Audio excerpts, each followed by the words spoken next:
Hey fellas. Well, after her dealing with Undercat's Roar ahead of my final video on that I thought I would end the month on something a bit more optimistic with the 25th anniversary of Pokemon coming, as well as continually persistent talk of a potential Zelda Pro remake on Nintendo Switch. I thought it would be good to do something thing that might be interesting. We all have our things we might like to see in these potential remakes, and I am no exception. So, but there are certain things I definitely want to keep constant, and certain changes I don't think I feel comfortable with. So, in order to explain this, I'm going to give you guys all six things I'd want in a Pokemon Generation 4 remake, as well as four that I don't. Alternating between the two on this list, so let's get this started.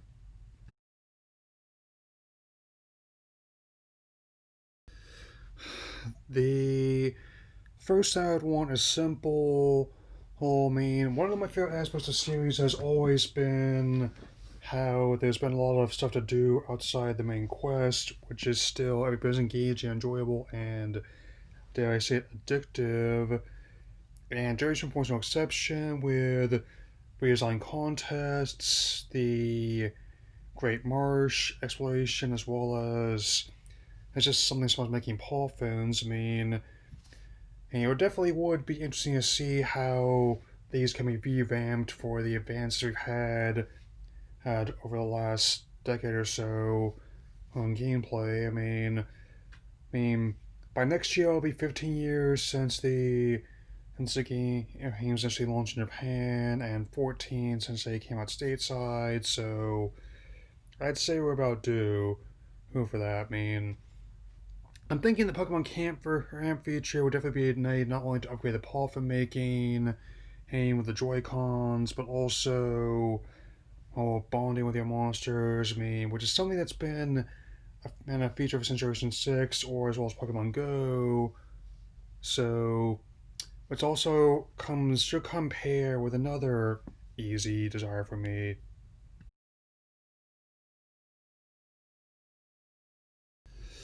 Given how many advances have been between the DS, I mean, talking the original DS as well as the Switch, I'm definitely thinking that it would be perfect to see how it play out. I mean, given the Dynamax battles, as well as like the Dynamax Adventure and the Crown Tundra chapter, have already shown how areas like the distortion, have given probably a good time what areas like distortion will could look on the Switch in HD. He provided us throughout the take. Given how they already expressed of the Dynamax phenomenon. As I was saying, Kane, I don't think they had to go as far with the realism as some people were expecting, because that's just another look at the realism and stylization debate that we're having right now. Personally, I like the art style, how with the main game series just fine. And as someone who still plays his games from the 8-bit, 16-bit, that that era is fine. I None of the arguments are gonna work on me, because they're typically made by people who don't really understand how art direction works, and just focusing on tree textures, I think everything else around them, it's the equivalent of missing the forest for the trees I mentioned before. Which also will bring me to the first item I don't want to see in these remakes or future games at all. Yeah.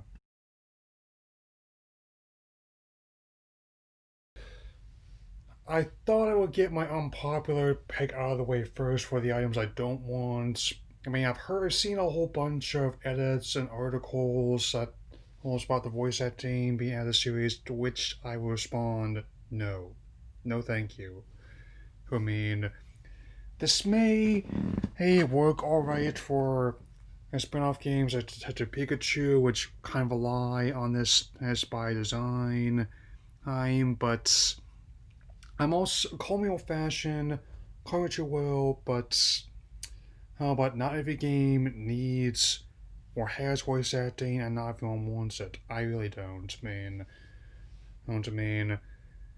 and not only does a character that does not speak make it easy for me to put myself in their position and mold them the way I would want, but it's a lot of the benefit of silent protagonists in video games is how effectively they can navigate a world without speaking. Case in point, someone like Gordon Freeman, in the Half-Life series can pack an entire game's worth of characterization in just a single smirk. I mean, you really think games like the Portal series would be as beloved as if Jill kept chattering on about everything she's seen and every chance she got, like, oh, this facility is really strange. I wonder why the guy that sounds like Jameson was ranting about lemons. And I mean, integrating in that into any series that has not really needed it in the past has been hit or miss. Especially in case of Nintendo series, like for every one like Breath of the Wild or Mario Odyssey that been able to actually make it work well by which for reasons I'll get into in a moment, where we've had ones like Metro Other M, which were huge missed opportunities in both performance execution. I mean, heck, even in Pokken and Tournament, and both in the Wii and the Switch, one of my favorite spin-offs, mind you, who actually he had to completely mute Nia because I got tired of her hits being so intrusive. Like, the best way can help me is to stop helping me, Nia, please. And on that note, oh, the most I would accept is to have the side characters speak but keep the protagonist silent. Otherwise, I'm not interested in having voice acting in the games at all, especially not in these remakes. So, but I will tell you what I do want real quick.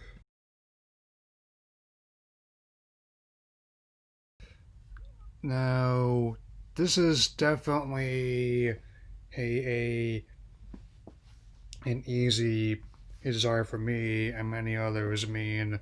Based on the open world concepts of the wild area, the out of armor, and the Crunch Tundra, it would definitely be a fantastic way to expand Sinnoh's world because in the original games, Sinnoh is already one of the most unique settings, being largely based on Japan's real life Hokkaido region, which is is definitely big, to put it mildly, and people have also suggested comparison with the Breath of the Wild and scale, which definitely could work. And however, I definitely hey, I also wouldn't mind also bringing up more comparisons to like the 3D Grand Theft Auto games. Well, not in the sense of stealing cars or getting a game fights, but just being able to explore the world at your own pace and being all of it all. I mean, since I definitely don't know this Laker at all, and in contrast to Arlo, this whole situation is actually made me less inclined to believe the rumors, not more. I mean, I personally, but this one would seem feasible to me. I usually wait to see what if it's been verified first, and then, and but given how much it's been a drought for stuff, I'm not sure we're gonna get a full on direct today or this year at all. But either way, I definitely think it'll be an easy win for me. Yeah.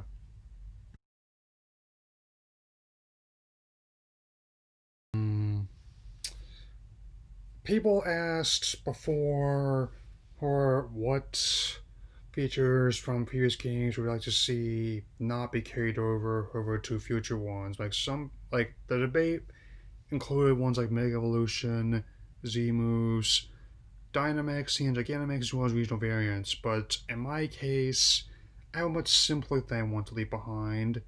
Namely, I don't think we need any more online codes, which adds another layer of frustration, and for just when you just want to get into a battle with someone or try and trade with someone online. I mean, if other games, the same company, have gotten the idea of just being able to push a button and play with someone else online, whether they're just across the room or across the other side of the world, well then, I mean, don't get me wrong. I love my Switch. I love the Pokemon games released with it so far, but I'm not a big fan of those codes. So if those were retired, aired from future installments, including these proposed remakes, I would be very happy.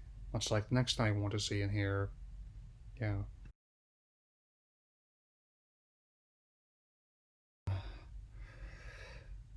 That said, there's definitely a plan that can be done to improve the online experience, given how long it's been. To my understanding, they were among the first titles in the series that where you could play online, and let's be honest, you can really tell. But even though the servers got taken down after GameSpy's closure, her her and the new tens, and fan efforts to who who mirror the work has actually been quite impressive. So I think that based on all the changes also I just suggested with the codes, that's streamlining the experience and some online play for trading in bad lane would be fantastic. I'm not sure I want full on MMO anymore because personally I'm thinking much like the Battle Royale, how it's right now, the market's gotten so crowded that only a few who can really he cut it nowadays. And those are basically like ones I what I call legacy titles like Warcraft and EverQuest, something like that. To mean, but that's why one of the major reasons why I passed on Time and Nexamon, apart from my being generally just interested in those. But overall, I think there is much can be done to improve the online experience. Especially most times I'm doing this connection, my internet is stable, playable, so I don't have too much lag. But when that does happen, it's usually on the other end because whenever this happens, and I've sometimes legit won matches, and it's because the and my opponent's connection and conked out. So, but hopefully things are gonna keep improving. That's not to say that there are some changes that can't and and totally mess up the experience.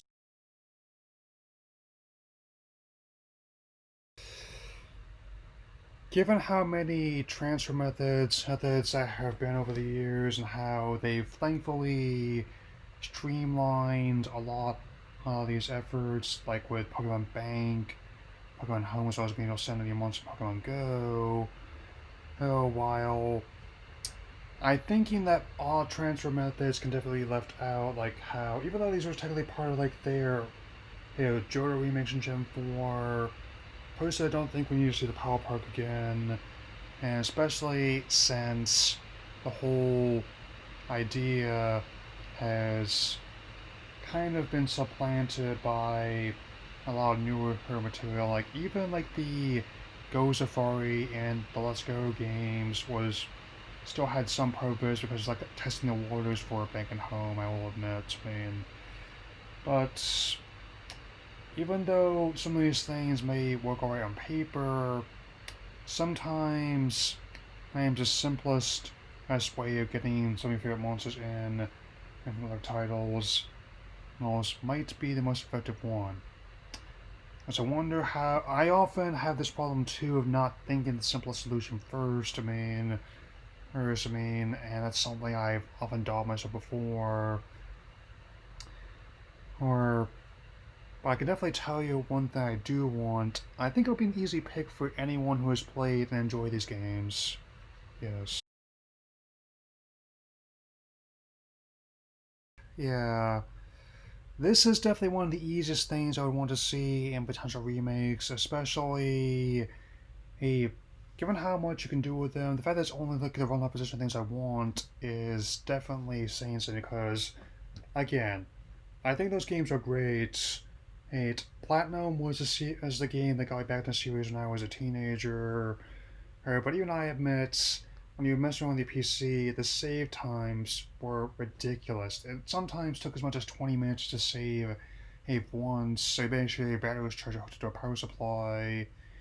Uh, and this was the first time they were developing for the Nintendo DS, and let's be honest, you can definitely tell that. I mean, that's why I actually don't mind that I am for like the 3DS they had Harmonite, right, and on their first to get used to the architecture console, and especially with how they're developing Let's Go to a little time here before they went right into Generation 8. I mean, but with the be able to have expandable SD cards, it definitely to alleviate the process was better process part because one of the first things I did was actually got an extra SD card to double storage space to this.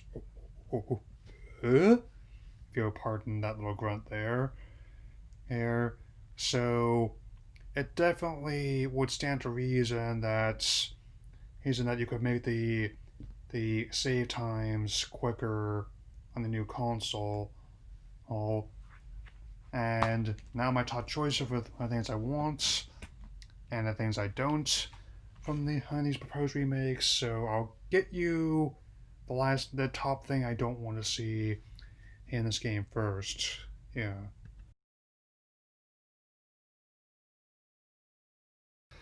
I've been around the block a fair amount of times, and I will say, hey, that in my lifetime alone, our own history has been littered with uh, things that try to chase after trends of something popular, and video games no exception. After Sonic came out, you had a bunch of mascot platformers, though. Oh, even though he's been some rough patches, Sonic has been the one that's been unsustainable. Had a bunch of fighting games, at least after Street Fighter 2 Mortal Kombat got popular, and as well as in the 3D era after Virtua Fighter and Tekken became popular, but very few have been able to measure up. In more recent generations, we had a lot of shooters after Call of Duty started making waves. A lot of people trying to get into open world after GTA became a success. And lots of MMOs after, again, World of Warcraft became a big hit. And the most recent one has been in Battle Royales. And I personally don't want to see any potential remakes try and go after any of that. I mean, personally, yeah, they've got a good thing going over more than 20 years. Now it's going to be 25 years. Who's just dropping everything and just to make a battle royale game or an FPS would be a terrible idea. I've often just opposed this format main series to other developers because a very small list of ones I would trust to not screw it up, and partnering with them be much more effective. But honestly, don't want to see the people try this. I mean, there's even some articles I've seen kind of vaguely clickbaity, like the ones about former child stars, what they look like now, how about why they should make a spin-off targeted at the older audience solely. I mean, that's not happening. If you want that, guys, as I said before, and I'll say again, go play SMT and Persona if you want that, because I mean, if you make this kind of change, I definitely brought this up in the last video, but you would alienate not only the people who would you actually try to target, but also the ones who care about the most. But there is something that I want definitely the most out of these remakes. Makes that'll be coming in the next cuts.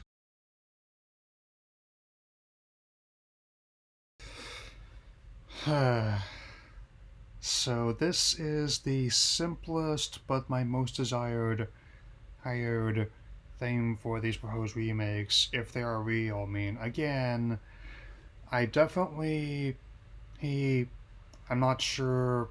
I'm not able to confirm or deny any of that right now, but apparently this leaker did correctly predict several of the previous titles. Also, with that in mind, I'm thinking the simplest best, way to make these games work is to bring in new mechanics but meet tried and true gameplay. I mean, where I'm thinking that's definitely the most effective modernization, and where you can bring the series into a new generation, but not lose sight of what made it work to begin with. That's why Breath of the Wild was so effective. That's why Mario Odyssey was so effective, because as they were definitely ones that suited the Switch quite well, but they were uh, at their core experience that never lost sight about what people liked to begin with, because of how they're presented.